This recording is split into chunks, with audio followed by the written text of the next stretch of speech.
2024च्या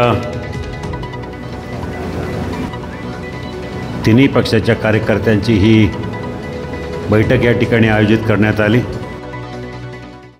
लोकांना माहिती आहे की मला माझ्या गावामध्ये पाण्याची योजना पाहिजे, माझ्या गावामध्ये रस्ते पाहिजे, माझ्या गावामध्ये गटार योजना झाली पाहिजे, शाळेची कामं झाली पाहिजे, आरोग्याची कामं झाली पाहिजे, ही लोकांची अपेक्षा आहे।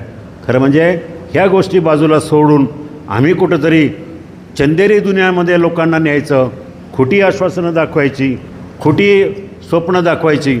पण लोक आता तेवढी सुज्ञ झालेली आहे। ग्रामीण भागातला अडाणी माणूससुद्धा समजून गेला आहे की मला माझ्या गावासाठी काहीतरी पाहिजे। निष्ठा वगैरे ठीक आहे, त्यानंतरच्या गोष्टी। आदरणीय पवारसाहेबांचं नाव घेऊनच प्रचार चालू आहे आता। शरदचंद्रजी पवार यांच्या नावानं त्यांचंच नाव प्रत्येक वाक्यामध्ये 2 वेळा तरी पवारसाहेबांचं नाव असतं। पवारसाहेबांच्याबद्दल बोलायचं झालं, आम्हालासुद्धा तेवढाच आदर आहे।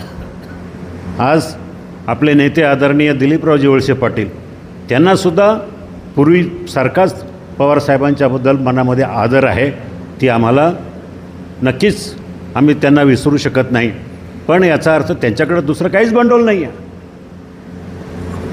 त्यांना वाटतं की निष्ठा निष्ठा निष्ठा आणि पवारसाहेबांच्या बरोबर आहे। लोक पवारसाहेबांच्या नावानं मतं मागणारे असतील तर पवारसाहेबांची गोष्ट वेगळी आहे, आपण गोष्ट वेगळी आहे। त्यांच्या नावावर मतं मागण्याचे दिवस गेलेले आहेत। पवारसाहेब पवारसाहेबांच्या जागी आहे आणि आपण कुठंच नाही आहे, एवढं त्यांनी लक्षात ठेवलं पाहिजे।